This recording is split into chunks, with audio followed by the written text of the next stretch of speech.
Guruve district is gripped by fear following a disturbing wave of brutal killings that the residents say has turned daily life into a nightmare, with the families sleeping in terror and communities pushed to the edge while the state remains silent. Sabina Mashkobranji questions if Guruve is bleeding. Residents demand immediate state intervention as killings spread. Don't forget subscribe or like out on the bell icon. Tibula na Mobranji Kamshinsi. Speaking as a resident with deep family roots in the area, one community member in Guruve said, uh, Guruve is under siege, not from war, but from unchecked violence that has left mothers murdered, children orphaned, and entire villages traumatized. In quotes, people are dying and nothing is being done, the resident said. This is not politics, this is about survival. According to residents, the killings have created an atmosphere of constant fear, with the people afraid to move at night and uncertain whether they will see the next morning.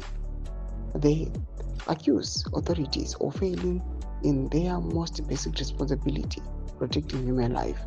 Community voices are now calling for urgent and decisive government action, including the immediate deployment of the military and security forces, the enforcement of a dusk to dawn curfew, and the restoration of order to protect innocent lives. The primary duty of any government is to protect its people, the resident said. Power means nothing when citizens are dying. Anger is growing over what locals describe as a double standard in the use of state security forces.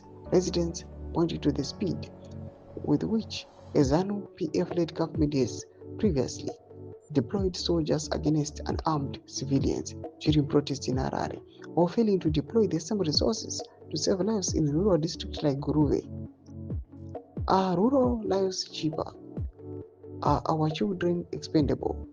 The resident asked. Or does power matter more than people? The appeal is directed squarely at the country's leadership, including President Emmerson Mnangagwa, to act decisively before more lives are lost. We are not asking for politics, the statement reads. We are asking for protection. We are asking for life. As fear deepens and frustration mounts, residents say the message from Guruve is clear and urgent. Enough is enough. Guruve deserves peace. Guruve deserves security. Tuzima funguro enyi mwarukulipa msuru peno Guruve e. Na comment section medu, sama subscribe or like, catch it on the bell icon.